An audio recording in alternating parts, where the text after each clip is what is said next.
كيتسالوا بزاف ديال الناس واش غادي يكونوا جولات ديال بلاك بينك في 2024.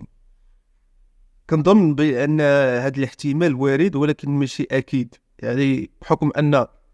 هاد الشيء اللي وطرا ديال التفاوض على العقد ديال بلاك بينك وواي جي عطى واحد المؤشر سلبي ديال ان هذا الفرق عادي اللي هي بلاك بينك ماشي مستعده انها دير جولات عالميه في 2024، بحكم ان الجولات العالميه الاخيره اللي دارت هي جولات كبيره بزاف عالميه اللي كانت منتشره في الدول العالم باستثناءات يعني قليله، يعني كما تعرفوا ان الدول العربيه ما خداتش واحد النصيب اكبر باستثناء يعني السعوديه، المملكه السعوديه اللي يعني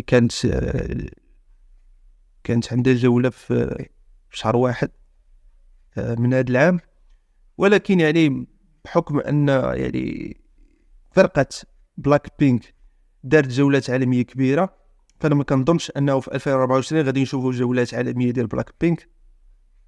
كاين احتمال قليل ولكن ماشي مؤكد. المؤشر السلبي اللي عطاته هذا التفاوض ديال العقد ديالهم عطاني واحد بحال عطاني واحد الفكره ان فرقه بلاك بينك شافوا باللي من الاحسن انهم يديروا شركات ديالهم خاصه باش يتحسنوا، باش يطوروا من نفوسهم، باش يعني ينتميوا اكثر المجالات ديال التخصص ديالهم، بحال جيسو اللي يعني كتبغي التمثيل، اللي عزيزه على التمثيل، بحال روزي يعني كنظن بان روزي متخصصه بزاف في الغناء، عندها صوت زوين. وطبيعه الحال شكون هي اخرى ليسا، يعني ليسا حنا كنعرفوا ان ليسا كتعجبها الموضه،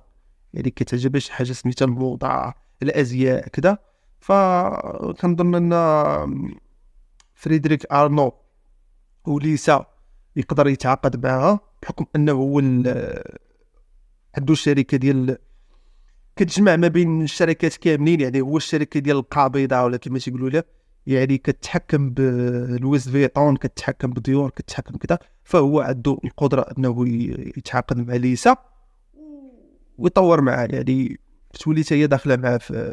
في الماركتينغ، داخله معاه في داكشي ديال الازياء، داخله معاه في داكشي ديال الموضه والازياء والاكسسوارات وكذا.